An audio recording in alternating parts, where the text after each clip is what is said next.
The locksmith was drilling out my front door lock when I arrived home from the gym on Saturday morning. My father stood beside him, supervising, while my mother photographed the interior rooms through the windows. "What's happening?" I asked, still holding my yoga mat. Dad turned, looking mildly annoyed at the interruption. "Oh, Lily. Good you're here. We're preparing the house for rental. The locksmith is installing landlord-grade locks, and your mother is taking photos for the listing." I stared at him. "Rental? This is my house." "Technically it's our investment property," Dad corrected.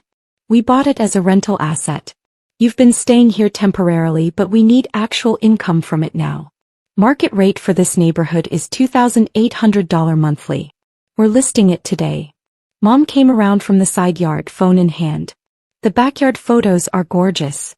This will rent in days. Lily, you'll need to be out by next weekend so we can show it properly." "Be out," I repeated slowly. "Of my house." "Our house," Dad said firmly. "We purchased this property in 2019 as an investment. You were going through your divorce, needed temporary housing, so we let you stay here. But it's been 4 years. Time to start generating returns." The locksmith paused his drilling. Folks, I need to verify. Who's the property owner here?" "We are," Dad said. "Robert and Linda Morrison." "And who currently lives here?" "Our daughter," Mom said. "Temporarily. That's why we're changing the locks, preparing for new tenants." The locksmith looked at me. "Miss, do you have any documentation showing you live here?" I pulled out my phone and opened my banking app, showing the locksmith my most recent mortgage payment. I've been paying the mortgage on this property for 4 years. $1,847 monthly to First National Bank. The locksmith stepped back from the door. "I can't change locks if there's a dispute about ownership. You folks need to sort this out." He started packing his tools. "Wait," Dad protested. "We hired you for a job." "And I'm declining the job," the locksmith said.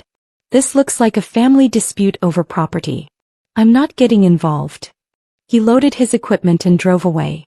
Dad turned to me, frustration evident. "Lily, what are you doing? Why did you tell him you pay the mortgage?" "Because I do pay the mortgage," I said. "I've paid it every month since I bought this house in 2019. "You didn't buy this house," Mom said, her voice taking on that patient tone she used when she thought I was being difficult. "We bought it. We're listed as investors." "Where are you listed as investors?" I asked. "On the purchase documents," Dad said. "We co-signed, remember?" "You co-signed my mortgage application," I corrected. "Because I was newly divorced and the bank wanted additional assurance. That doesn't make you owners. It makes you co-signers on my loan." Mom's confident expression wavered. "But we put money toward the purchase. You gave me $15,000 as a divorce recovery gift," I said. "I put that toward my down payment along with $45,000 of my own money. That was a gift, not an investment." "It was an investment in family," Dad insisted. "We expected returns eventually."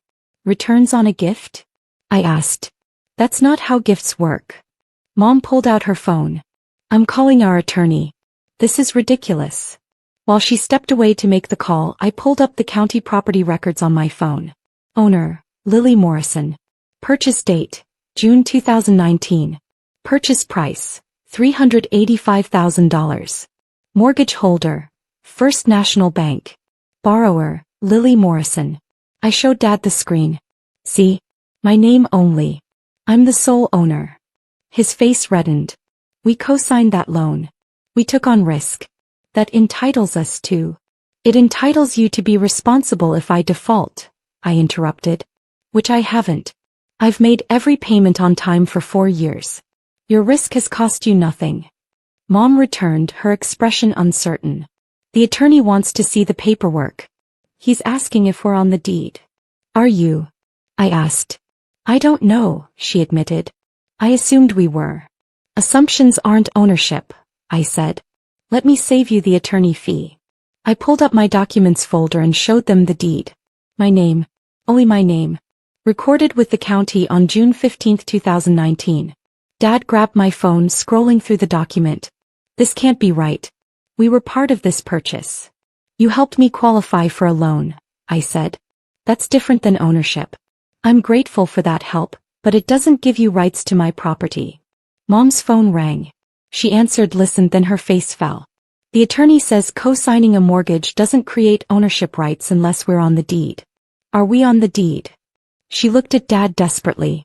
Apparently not, he said bitterly. We need rental income, Mom said, her voice rising. Your father's retirement isn't enough. We were counting on $2,800 monthly from this property. You were counting on income from my house, I said. Without asking me. We shouldn't have to ask, Dad snapped. We're your parents. We helped you get this place. It's only right that we benefit from it. You helped me qualify for a mortgage by co-signing, I said. I've thanked you repeatedly. But that act of help 4 years ago doesn't entitle you to rent out my house now. Mom pulled up something on her phone. Look, we found this article about children who take advantage of parent co-signers. It says parents have rights. That article is about adult children who default and leave co-signing parents with debt, I interrupted. I haven't defaulted. I've paid every cent I owe. You've never paid $1 on this mortgage. We took on risk. Dad repeated. And I've eliminated that risk by paying faithfully, I said. You can contact First National Bank right now and remove yourselves as co-signers if you want. I've built enough credit history that I no longer need it. Remove ourselves? Mom looked stricken.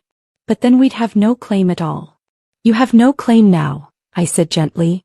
Co-signing doesn't create claims. It creates contingent liability, which I've prevented by never missing a payment. Dad pulled out his phone. I'm calling the bank. This can't be right. He stepped away and I heard him talking to a First National representative. His voice grew louder, more frustrated. After 10 minutes he returned, his face pale. They confirm you're the sole borrower and owner. They say we're listed as co-signers only, which means we're liable if you default, but we have no ownership rights. Correct, I said. But we were promised, Mom started. Who promised you? I asked. I never said you owned this house. I thanked you for helping me qualify for the loan. That's it. Mom's eyes filled with tears. We need income, Lily. We're struggling. When we saw this house sitting here barely occupied because you travel for work so much, we thought we could use it. You thought you could take it, I corrected. Without asking. You hired a locksmith to change my locks. You took photos to list it. You told me to be out in a week. That's not asking for help. That's seizing property. Dad sank onto my front steps. We've been planning this for months. We researched rental rates, calculated income, even talked to a property manager. We were sure we had the right. Based on what? I asked. Based on the fact that we're your parents, he said quietly. Based on the assumption that what's yours is available to us if we need it. The honesty was startling. And sad. That's not how ownership works, I said. Or how family works. If you needed financial help, you should have asked me directly. Instead, you tried to take my house. Would you have helped if we'd asked? Mom asked. I don't know, I said honestly. But you didn't give me the chance to decide. You just moved forward with plans to evict me from my own home. We weren't evicting you, Dad protested weakly. We were redirecting property use. You were changing my locks and telling me to leave, I said. That's eviction even if you use softer words. Mom wiped her eyes. What do we do now? We've already told people we have rental income coming. We made commitments based on it. You made commitments based on income from property you don't own, I said. That was a mistake. You'll need to undo those commitments. That's easy for you to say, Dad said bitterly. You have your nice house, your good job. We're trying to survive on retirement. Then we should talk about realistic help I might offer, I said. But that conversation starts with acknowledging you don't own my house and can't make decisions about it. They exchanged glances. Finally, Dad nodded. You own the house. We're co-signers only, which gives us no ownership rights. Is that what you want to hear? It's not about what I want to hear, I said. It's about acknowledging reality. Yes, that's the legal situation. Mom's voice was small. Can you help us? Financially? Maybe, I said. But not by surrendering my house. Let's start over. Tell me what you actually need. Over the next hour we talked honestly for the first time. They needed about $1,500 monthly to bridge the gap in their retirement income. They'd assumed rental income was their only option because asking me directly felt like failure.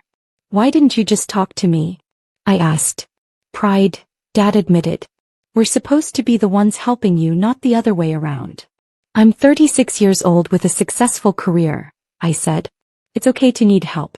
It's not okay to try taking my property instead of asking." We eventually agreed that I'd pay them $1,000 monthly as repayment for the co-signing help, not because I legally owed it but because I wanted to help. In return, they'd formally release themselves as co-signers, acknowledging in writing that they had no ownership claim.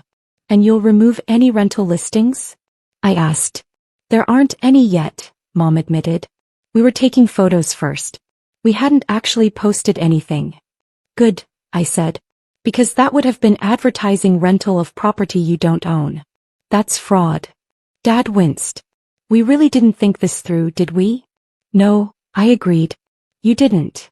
They left quietly, apologizing awkwardly. The next week we met with First National Bank and formalized their removal as co-signers. My credit was strong enough that I no longer needed them. I also had the locks changed, properly with my permission, by a locksmith I hired. Mom still struggles with the outcome. She occasionally mentions how convenient it would be if I traveled more and they could use the house. I shut those conversations down immediately. Dad seems to understand better. "We were wrong," he told me privately. "We convinced ourselves that helping you 4 years ago meant we had ongoing rights. That wasn't fair. My house remains mine, legally, completely protected. The mortgage holder's name is mine. The deed is mine. The decisions are mine." They needed rental income. When the mortgage holder's name appeared, their rental dreams needed new accommodation. Because this property was never theirs to rent. It was mine to